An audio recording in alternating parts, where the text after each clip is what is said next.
Halo, assalamualaikum warahmatullahi wabarakatuh. Selamat kembali di jalannya pekerja migran Indonesia yang domisilinya di negara beton ini. Kan kawan semuanya, flashback 10 tahun yang lalu, sekitaran 2013, kita digegerkan oleh kasus yang mencuat, yaitu kasus bukan Erwiana ya, tapi kasusnya Mbak Kartika.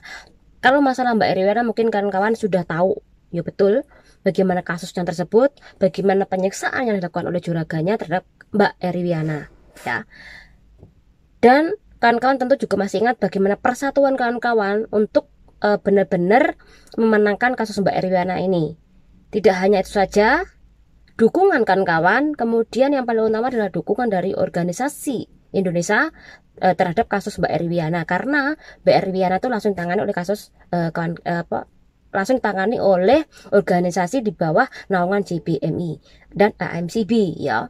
Dan di sana itu banyak banget orang-orang Indonesianya. Jadi mempermudah Mbak Erwiana untuk ibaratnya adalah memberikan bukti-bukti.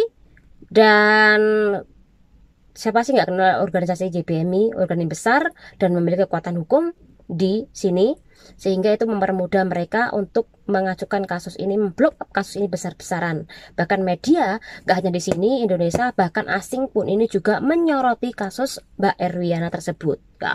Nah, tentu kan kawan juga nggak asing lagi dengan kasus Mbak Kartika, ya, di mana Mbak Kartika ini tidak seberuntung kasus Erwiana, karena Mbak Erwiana ini kasusnya selain juraganya ini ditangkap, dan juga juragan ini membayar berapa denda atau hak-hak yang belum diberikan ke Mbak Erwiana ya.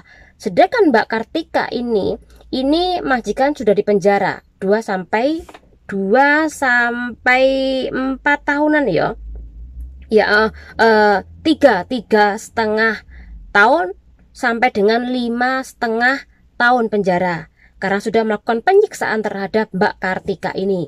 Namun ada hal yang patut kita itu mempertanyakan, kenapa tidak memberikan hak-hak berupa materi terhadap Mbak Kartika, karena kita tahu kasusnya sama. Mbak Kartika ini juga tidak mendapatkan uang gaji sama sekali, namun tidak diberikan hak-haknya. Namun tidak hanya gajinya saja, luka-luka yang disebabkan oleh kekerasan terhadap Mbak Kartika oleh majikan ini juga tidak diberikan hak-haknya ya. Jadi hal ini yang membuat Mbak Kartika ini menuntut hak-haknya untuk diberikan ya. Hak-hak yang dimana luka-luka dia itu harus ada kompensasinya. Namun hakim ini tidak memberikan. Jadi beberapa kali sidang Mbak Kartika meminta ya. Bahkan 6 Oktober 2022 Mbak Kartika bakal menjalani sidang lagi di sini. Ini sekali lagi untuk memastikan hak-haknya didapatkan. Dan saat ini organisasi di bawah naungan JBMI dan AMCB ini sedang melakukan aksi demo untuk Mbak Kartika ini mendapatkan hak-haknya, mendukung perjuangan Mbak Kartika agar hakim ini berpikir sekali lagi bahwa Kartika ini juga korban yang butuh untuk disembuhkan luka-lukanya, harus dibayar luka-lukanya ya. Karena kalau sudah mengalami penyiksaan, pelecehan, ini ibaratnya adalah satu trauma juga.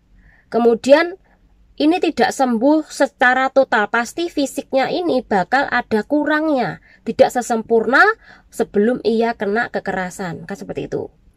Oke, jadi kita doakan ya kasusnya ini semoga cepat selesai dan Mbak Kartika mendapatkan hak-haknya. Karena saya yakin bahwa kalau sudah ditangani oleh organisasi JBMI maupun AMCB, ini secara kemungkinan besar juga akan menang. Karena kita tahu bahwa organisasi tersebut memiliki payung hukum dan sekali lagi jaringan sangat luas sekali.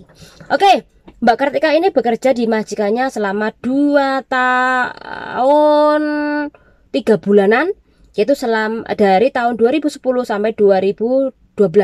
Dan mbaknya ini melaporkan juragannya 2013 selepas si juraganya ini pergi loyang 5 hari ke Thailand.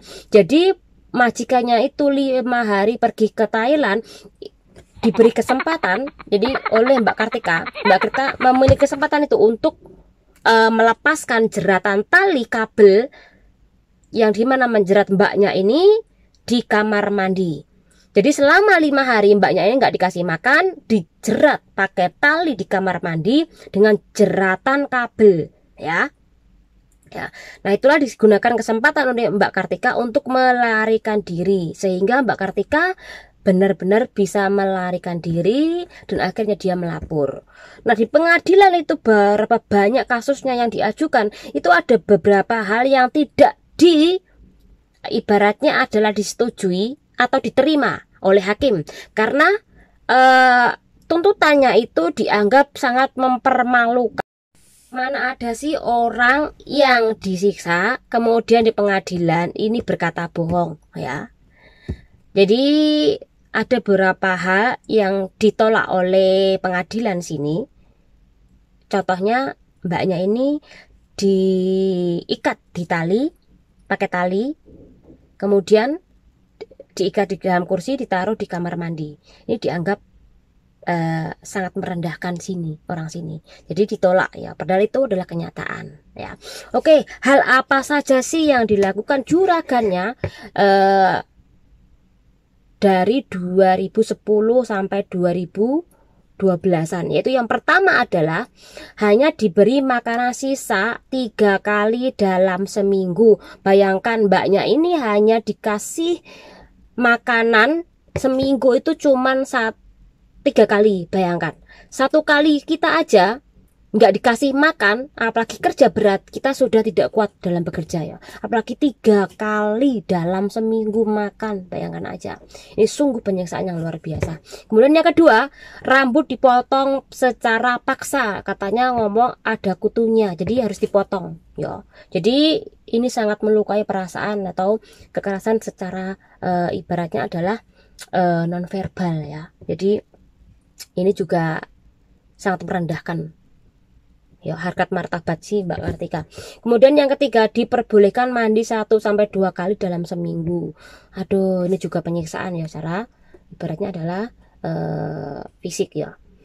Kemudian yang ketiga, beberapa bagian tubuh ini dipukul pakai hanger sepatu dan disetrika pakai setrika panas dan dirantai dengan rantai sepeda.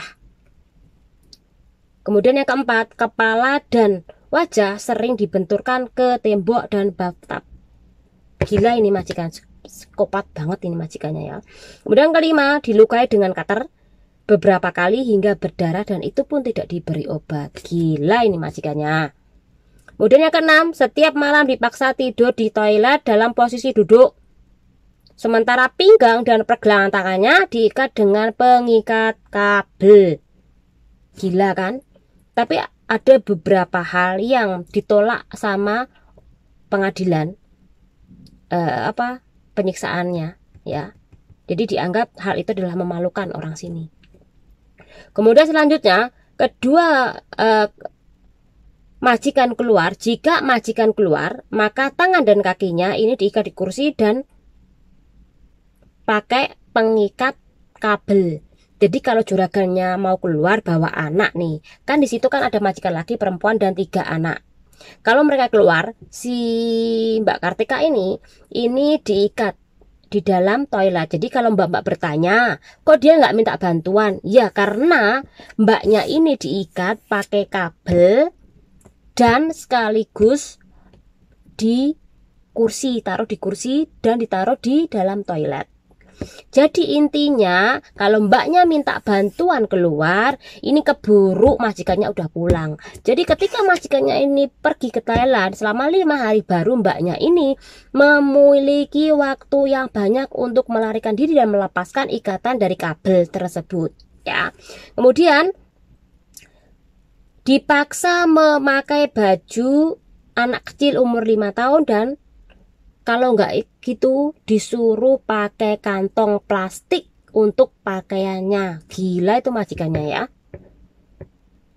Dan dilarang minum air rebusan karena disuruh minum air dari keran dan juga air flash-flashan toilet. Intinya adalah air yang memiliki bakteri yang banyak. Bayangkan selama itu mbaknya disuruh minum air dari keran dan juga air dari flash toilet. Itu sangat menjijikan banget ya. Gila itu gila tuh majikannya. Tidak diberi libur sama sekali. Kemudian gaji pun tidak diberi sama sekali, diancam akan dibunuh, dan paspor kontrak kerja ini ditahan oleh juragan dan bajunya pun ini dibuang ya. Jadi itulah kenapa dia tidak memiliki alat komunikasi terhadap ke teman-temannya ataupun orang rumah ataupun organisasi ataupun KJRI ataupun polisi untuk meminta bantuan ya. Jadi mbak-mbak kok nggak minta bantuan, sekali lagi diikat di kursi kemudian ditaruh di toilet.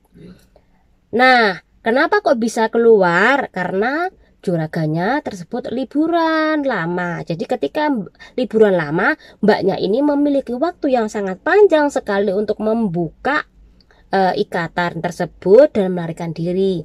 Kalau nggak memiliki waktu yang lama, tentu mbaknya ini yang diikat pakai kabel, kemudian melarikan diri, keburu majikannya balik ya.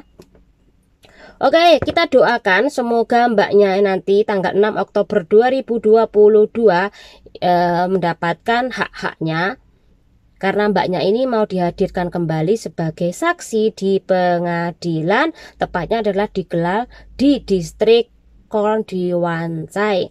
Dan hari ini kawan-kawan organisasi perwakilan dari JBMI maupun AMCB sedang aksi demo untuk mendukung perjuangan Mbak Kartika. Jadi kawan-kawan, kalau ada kasus yang sama untuk pelecehan ataupun kekerasan yang dilakukan oleh juragan Anda, silakan mbak-mbak ini meminta bantuan ke organisasi JBMI atau AMCB.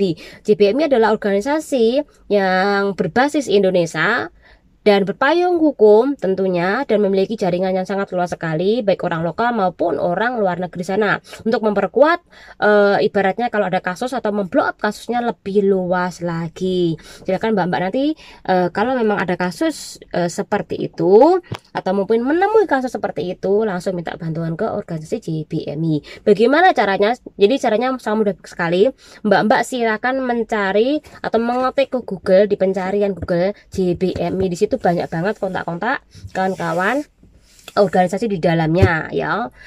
Nah, itu aja informasinya. Semoga Mbak Kartika mendapatkan hak-haknya, karena yang namanya kekerasan itu tidak hanya fisiknya saja, tapi psikologisnya sangat luar biasa sekali. Ini sangat mendalam sekali, butuh puluhan tahun untuk pulih, bahkan bekas luka pun ini juga nggak bakal pulih. Jadi wajar aja ketika Mbak Kartika ini menuntut hak-haknya. Mari kita doakan dan semoga kawan-kawan semua tidak ada yang mengalami hal yang sama. Jangan lindungi diri. Wassalamualaikum warahmatullahi wabarakatuh.